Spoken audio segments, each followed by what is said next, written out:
Good morning. আজকে অনেকটা late হয়ে গেছে আমাদের বেরোতে, প্রায় 10:30 বেজে গেল, যেন ব্লগটা শুরু করা যায়নি।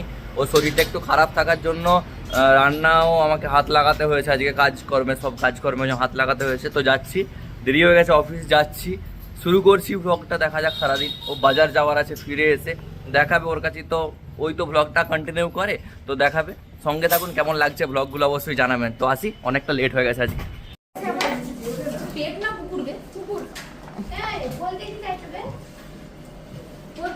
চারটি পুটিয়া খা।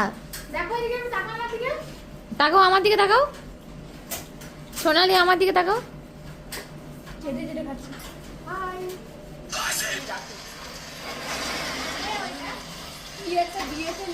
তো প্রত্যেক দিনের মতোই এখন চলছে আমাদের মধ্যাহ্ন ভোজন। নিয়ে যাই 2টো তরকারি আর খাই মনে হয় 10 থেকে 12টা, এইভাবেই চলছে। তো এটা চিকেন খাওয়া হচ্ছে, পিয়ালিদি দেখাচ্ছে সবাইকে। প্রিয়াঙ্কা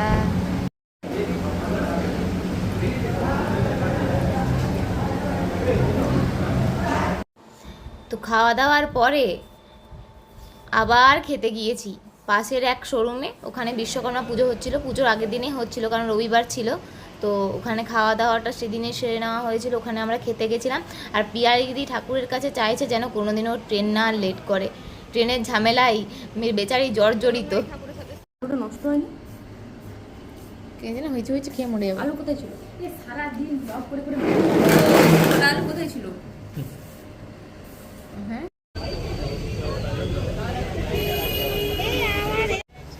তো সারাদিনের কাজ বাজের পরে একটু রিফ্রেশমেন্টেরও দরকার। আমি আর প্রিয়াঙ্কা দুজনে মিলে একটু গিয়েছিলাম কোল্ড কফি খেতে। আমি কোল্ড কফি খাচ্ছিলাম, ও চা খাচ্ছিল। আর আসার পথে এই যে হ্যাংলার জন্যও এনেছি, হ্যাংলা খাচ্ছিল। সারাদিনের কাজ শেষ করে আমরা একটু বেরোলাম বাজারের দিকে, কিন্তু বাজারের পথে যাওয়ার সময় দেখলাম পুরো মেদিনীপুর শহরটা সেজে উঠেছে নতুনভাবে। কেন সেজে উঠেছে বলুন তো? তার কারণ আজ বিশ্বকর্মা পুজো আর কাল গণেশ চতুর্থী। আর এই গণেশ চতুর্থী উপলক্ষে পুরো মেদিনীপুর টাউনটা সেজে উঠেছে আলোর রঙে। আজ আপনাদের একটা নতুন জিনিস দেখাবো। আমি জানি না আগে আপনারা কোথাও বিশ্বকর্মার মন্দির দেখেছেন কি না। আমাদের এই মেদিনীপুর শহরেই প্রথম, আজ থেকে প্রায় 4-5 বছর আগে তৈরি হয়েছিল বিশ্বকর্মা বাবার মন্দির। সেই মন্দির যেতে যেতে আপনাদের আমরা দেখাবো।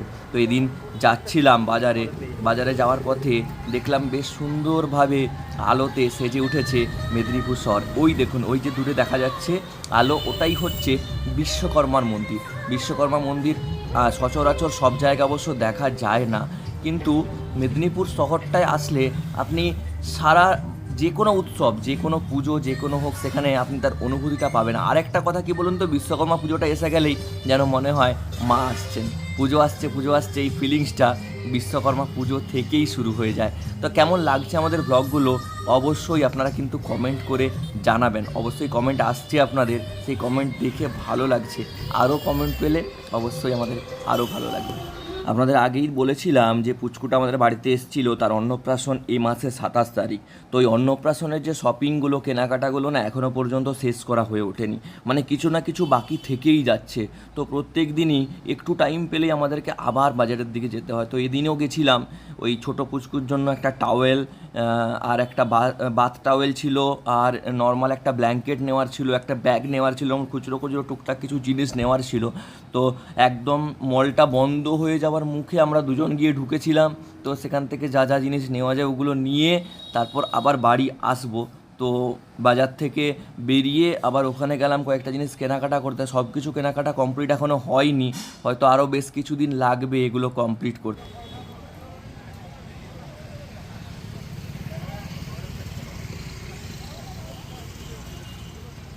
এরপর যা যা কেনাকাটা করার ছিল সেগুলো হয়ে যাওয়ার পর রাস্তা দিয়ে যখন আসছিলাম, ঠিক হায়দ্রাবাদি বিরিয়ানির উল্টো দিকে একটা রাজস্থানি মেওয়ারের আইসক্রিমের স্টল থাকে। তো আইসক্রিমের স্টলটা দেখার পর মনে হলো একটু আইসক্রিম খাই। আর ওই দেখুন, বলতে বলতে আইসক্রিম হাতে নিয়ে পেঙ্গুইনের মতো হাঁটতে আমার বউ এসে পৌঁছে গেছে। তো দেখুন, আগে আমারটা খাওয়ার খুব ছিল, কিন্তু সম্ভব নয় আমার থেকে খাওয়া। আইসক্রিম আমার খুব প্রিয় জিনিস, আমি আমার ভাগেরটা কাউকে দিই না, ইভেন ওর ভাগের আইসক্রিমটাও ছাড়িয়ে আমি খেয়ে নিই। তো আইসক্রিমটা খাচ্ছি, খেতে খেতে এবার দেখিয়ে দিলাম আপনাদেরকে। এই আইসক্রিমটা পাওয়া যায় হচ্ছে মেদিনীপুর শহরে যে হায়দ্রাবাদি বিরিয়ানি আছে। যারা যারা মেদিনীপুর শহরে থাকেন তারা অবশ্যই জানেন, হায়দ্রাবাদি বিরিয়ানির ঠিক উল্টো দিকে ওখান থেকে বেরিয়ে কয়েকটা সবজির বাজার করার ছিল, যেন বিশ্বকর্মা পূজা আছে, বিশ্বকর্মা পুজোতে সব তো ভেজ হবে, তো সবজি বাজার টাজার করে আমরা আবার রওনা হলাম বাড়ির পথে। तो कॉल बैक कर ले थोड़ा सा, वही बोला होगा ना तुम्हारा टीएल बोला था क्या मंडे 5 बजे के 7 मिनट।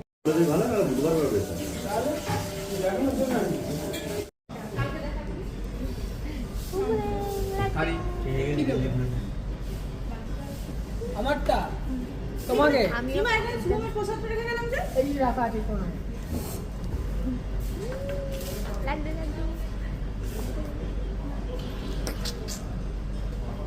বহু লোক খেতে পারবে। খিচুড়ি অল্পই খাওয়া যায়।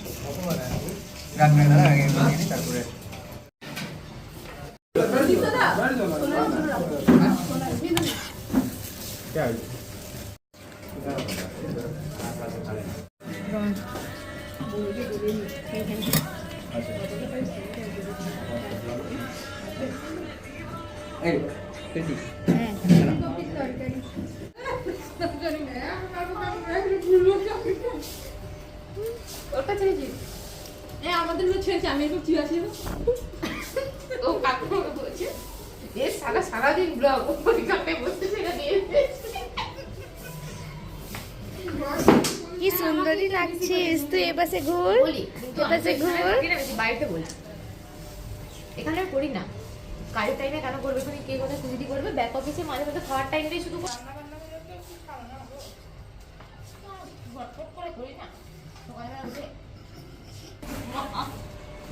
এমন করবো না, এমন লাতি উঠাচ্ছি না, এক কিক মেরে বাড়িতে।